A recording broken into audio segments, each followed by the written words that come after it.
This episode is sponsored by JDAQA Software Testing, your scalable solution for manual, automated, security, and performance testing. Check us out at jdaqa.com. And with that, let's get on with the show.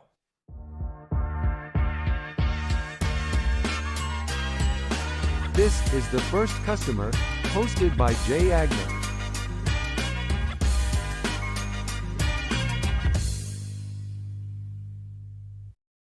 Hi, everyone. Welcome to the First Customer Podcast. My name is Jay Agner. Today, I'm lucky enough to be joined by the founder and CEO of Two Rivers, Barbara Spitzer, not Spritzer. I got it right. Could you believe that? How are you, Barbara? I'm doing great, Jay. Thanks. You're going scuba diving tomorrow. That Okay. sounds pretty fun and a place that I think a lot of people would like to be. How long are you going? I'll be gone for 16 nights, Ooh. 11 nights on a boat with no Hmm. internet whatsoever, disconnected completely. Wow. Yeah. All right. Well, let's figure out how you got to the point where you could do something like that. Where did you grow up, and did it have an impact on you being an entrepreneur later in life? Yes, I'm an Army brat, born in El Paso, Texas. My mom and dad were born and raised in San Antonio, and we were the first ones in our whole family to leave Texas. And so we traveled all over the world until I was about 12 years old when my dad retired at the Pentagon. And so I grew up in Northern Virginia, mostly. And I went to grad school in New York, fell in love with the city. After grad school, I got a job in DC where I was living and met my ex-husband, who was a New Yorker. So Okay. my first employer, Ernst Young, transferred me to New York, 1992. So I just passed my 30-year anniversary being a New Yorker. Wow. So, yeah. Do you feel like Yes. a New Yorker? Do you feel like Oh, like yeah, you fit in absolutely. now? Yeah. Way more of a New Yorker than a Texan. Nothing wrong with Texas, but I'm absolutely a New Yorker through Okay. and through, through and Love through. it. Wow. Yeah, but growing up as a military brat, there were four of us. My brother and sister and I were all born 1 year apart. And then my younger brother came 3 years later. My parents were quite young. And, the Army back then moved the whole family every 6 months to 1 year.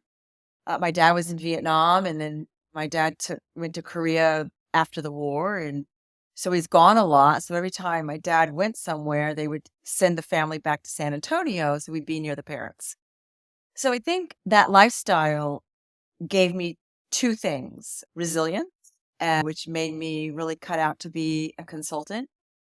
And it gave me anxiety, resilient. I can walk into any new school, any new client environment and be fine. But the anxiety is all internal. You walk into a new school, the kids write differently. They think your accent sounds funny, and that's hard on a kid. So I think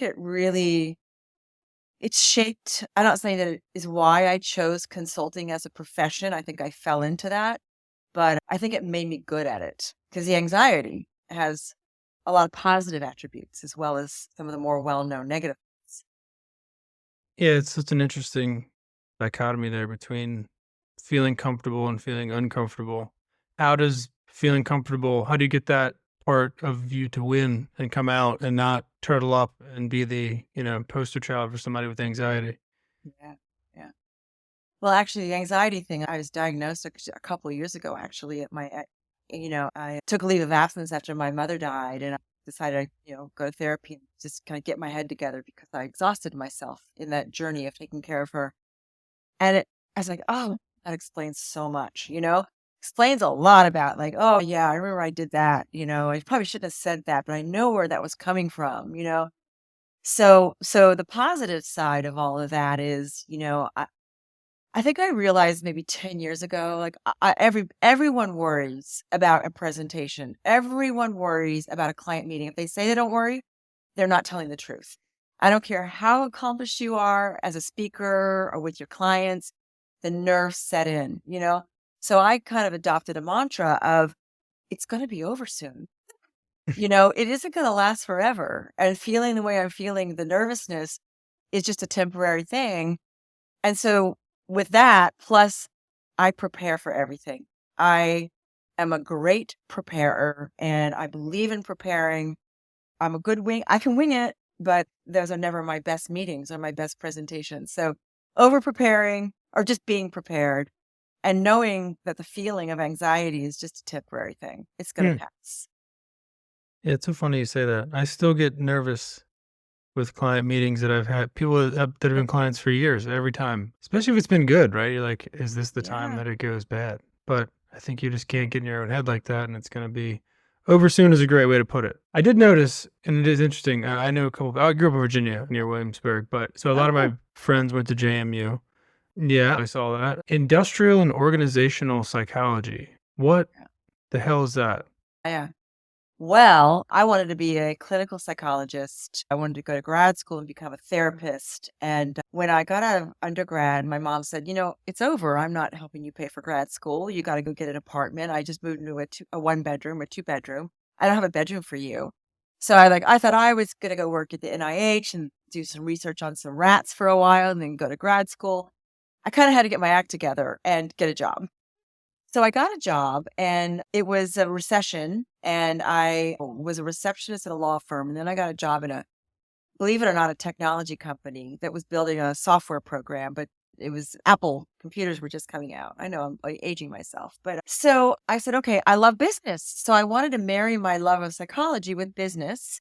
So I got into Columbia University, got a degree in industrial org psychology. What is it? It's psychology for business. Businesses' largest cost item are its people.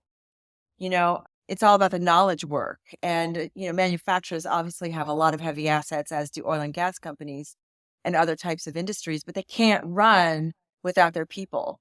So IO psychology is about the people, labor relations, human resources, org design, culture, change management, talent management, everything. So I spent my entire career working at the intersection of people and strategy. Hmm. Yeah. Well, it sounds like two rivers came together at the right place. So you worked at Accenture, you worked at a other bunch of big places and did a bunch of things. Tell me, where did Two Rivers come from? Yeah. So I founded Two Rivers in 2015 and I was leaving Capgemini. I was a senior vice president there. And I said, I need a mental break. And this is where we're going to get to my first customer. So I founded it in 2015. My initials are BS. So I wasn't going to be BS Consulting, even though I think that makes me a good consulting, That's a right? great name, by the way. I love that. That's awesome. Yeah, it allows me to, kind of work my way through difficult problems where I may not Yes. know exactly what I'm talking about. But no, I wanted to name it something. I wanted to do deep dive consulting because I'm a total scuba diver, but everyone said, that's stupid. That's consultant jargon. Okay. So I was walking, I live in downtown New York. I was walking along the Hudson River, got to the New York Harbor where the East River and the Hudson Rivers come together. And I was thinking, look how powerful this harbor is, New York Harbor. It is the seat of global business. It's where so much of this country started with the Statue of Liberty. So my thing is that people plus business equals performance. Hmm. You can have all the best business assets, the best technology in the world, the best brand, but if you don't have the best people, you are not going to be uniquely differentiated. And so I said, oh, Two Rivers. So Two Hmm. Rivers Partners, it's the confluence of the two rivers makes New York Harbor, and the confluence of people and business make for performance. And that's where it came from. I love that. So who Yeah. was your first customer? Yeah. So when I left Capgemini, it was in 2014. I was, as I said, a little bit burned out. I was the only woman on the leadership team for almost 6 of the 8 years I was there, and it was a tough culture, to be honest. And so I decided to go on my own, and I don't know how I found this organization, but the National Organization on Disability was my first customer, NOD. NOD was founded by, oh gosh, I'm forgetting his name. He was a Dartmouth student, and he became a quadriplegic when he was swinging on a rope at his family lake house and became a quadriplegic. And he started this organization that is all about helping people with disabilities get employed. And so he amassed this group of Dartmouth colleagues, like the former chairman emeritus of JP Morgan, chairman emeritus of Ogilvy. And so it was a not-for-profit. And I interviewed with them about coming in and helping them build a professional services capability so they can serve employers and help employers change their policies, their programs, their practices, their culture to be more disability inclusive, because people with disabilities, they get screened out before they even get the interview because of Mhm. AI systems. And I didn't want to go work for a not for profit. I was not ready for that, but they hired me as a consultant. So I worked for NOD for almost 3 years, at 50% of my time. I was on a retainer. I worked for the president and the board, and I helped them generate a revenue stream from employers. Hmm. And that leads to the second reincarnation of Two Rivers. But I did that. I had other clients. Levi's was one of my clients. Health First was a client. And that was pretty much it. Over 3 years, I had 3 clients and had people on my team. And it was really fun until Accenture came and recruited me to come and run a practice for them. And I decided to go back in. You ducked your head back in to the corporate world. Yeah, it's my best instincts, but I did. Yeah, I did the same thing. I had Yeah, my own yeah, business, and then one of my clients was like, "Hey, you should come be a chief executive officer for us, or chief product development officer for us." And I left. And now looking back, I was like, "Why did I mean, it's great. It was a great time. Money was great. Everything was good, but you know, that window of time could have been spent growing the business." So what did you learn coming I'm assuming this story ends with you coming back into Two Rivers and you leaving yeah, Accenture. So how did yeah, that happen? yeah. So I went to Accenture to run a large practice. We called it talent and organizations, all the people stuff for the resources industry sector, which is oil and gas, utilities, chemicals, and natural resources. So when I did that practice, and we reorganized. Unfortunately, sadly, the CEO passed away in my first 2 weeks. So a new CEO was named, and she completely reorganized. So my job went away. So I took a global role where I ran a global HR transformation for several years. And then my last stint was to help build a board and CEO advisory practice, which is not anything Accenture had before. So I ran that practice for the Northeast, which is a $10 billion business. Well, it was a startup inside a $65 billion company. Mhm.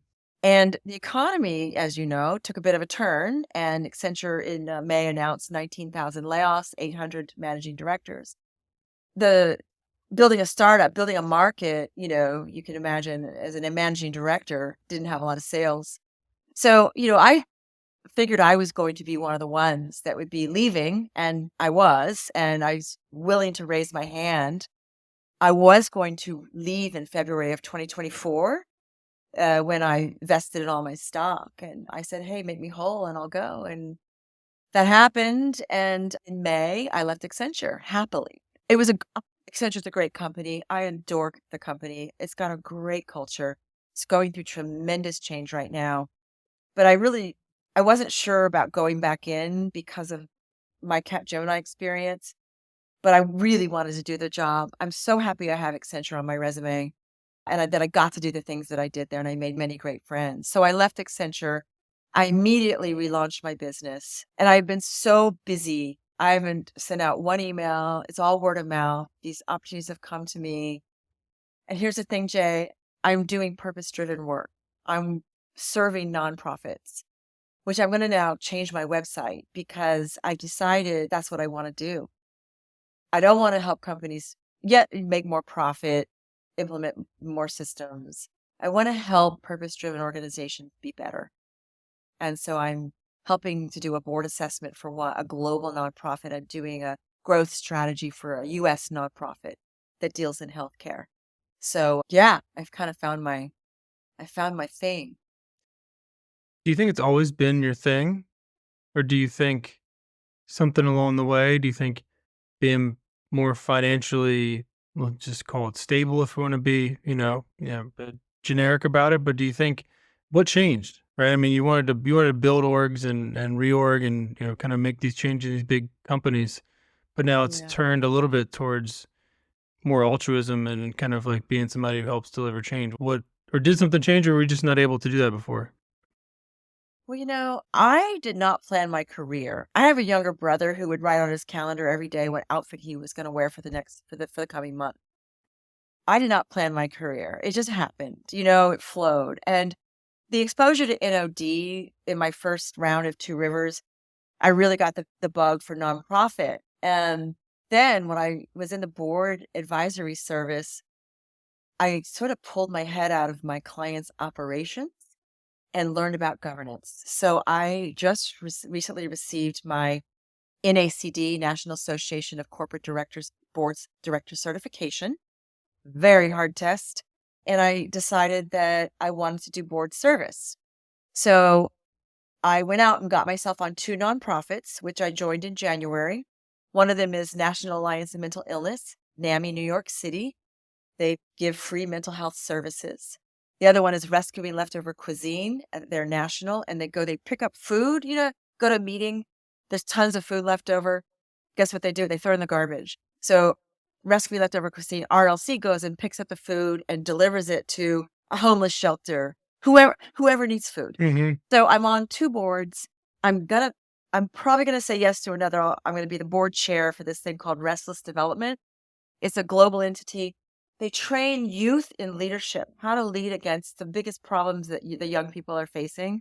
So I'm likely going to be the chairman of the board in the US for that nonprofit. So to answer your question, I have a Venn diagram of my life. I'm in chapter 3 of my career. Chapter 1 was starting. Chapter 2 was building wealth, becoming a partner. Chapter 3 is this, my advisory work. I want to make enough money so I can go on exotic scuba diving trips, Indonesia and Cuba next year. So that's 1. 2 is my philanthropy, my board work, my nonprofit. And 3 is I'm looking for my first corporate or private board seat. Hmm. I want to ascend to the level of corporate governance. I believe all of my 35 years of consulting will allow me to really contribute in a very positive way to board governance. So three things in my Venn diagram. 2 are true. The third is going to happen next year. And I have never been happier.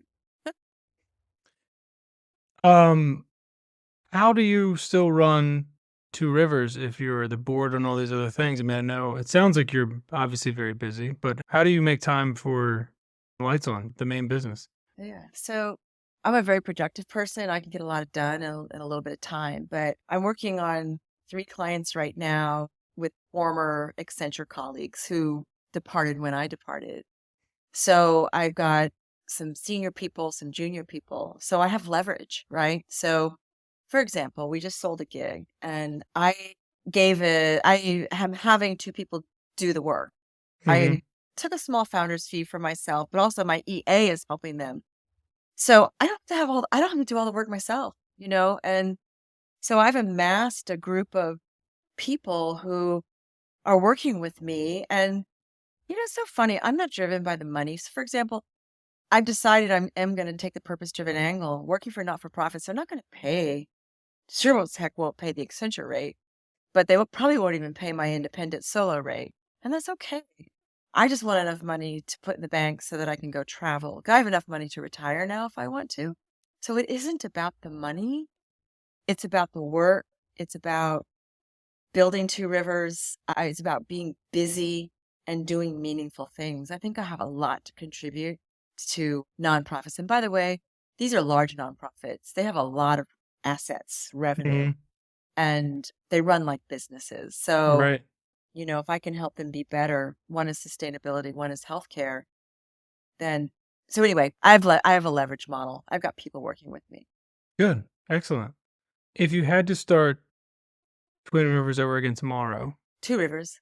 I said, Everyone says, "No, you're not the only one." okay, all right. I don't know why it was Spritzer and Twin Rivers, so I'll have to try to remember that. Alright, so Two Rivers, which by the way is a great name. I do love that. I do love that name.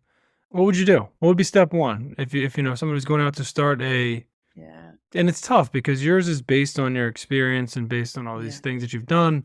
But if everything came crashing down, all your clients disappeared, overnight, you had to restart. What would be step one to start over?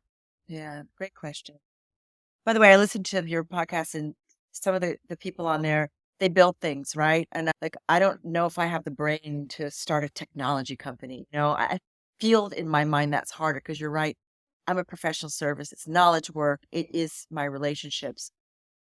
So when I started 2 Rivers, my brother has been a successful entrepreneur now for his whole career practically. I went to visit him and I pulled out my notebook. I said, "Okay, Rob, tell me everything you did." So go to someone who you admire and is successful and have them do a data dump. You need a website. You need a marketing plan. you need a brand. You need to know who you know and start calling them.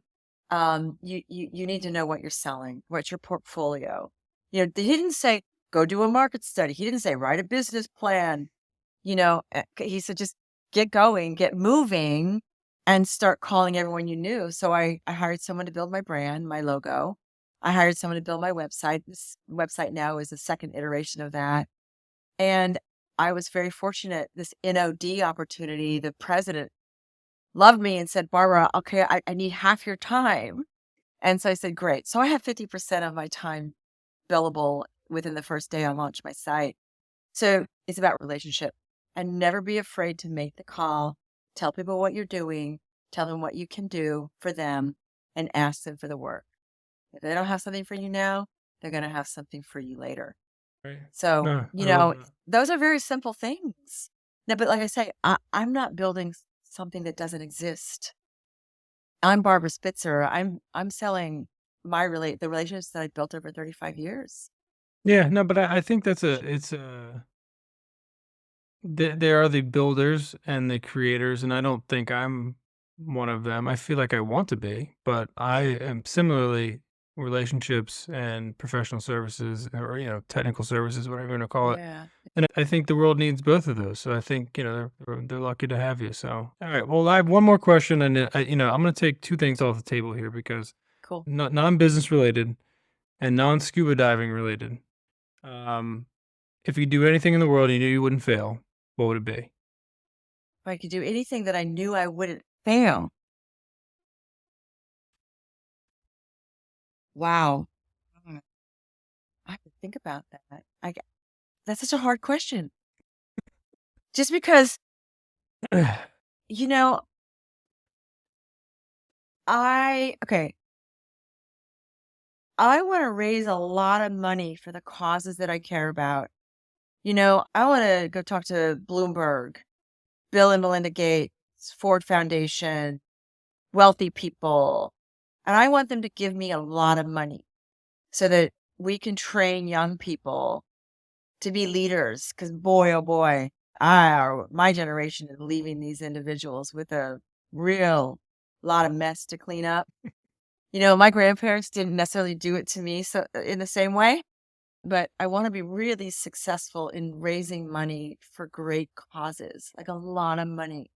I want people to give organizations that I care about a lot of money. I don't know if that's what you were going for, No, I like that. That's great. I but think, I mean, look, yeah, it there are terrifies me. well, then that's a perfect answer because it's probably terrifying because of failure, right? So, Yeah, um, no, yeah, I think that's a great answer, and I rarely disqualify them. So, I mean, I think it's yours.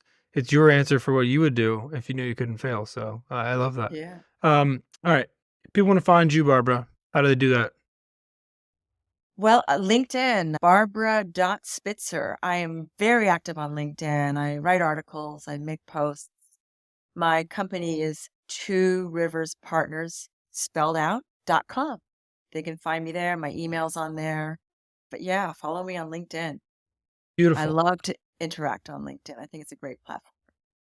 It is a great platform. It's a great platform Yeah. for perspective, partnerships, and relationships that people should take more advantage of, I Yeah. think. But Yeah. all right, well, I thank you so much for your time. I hope you have a safe trip.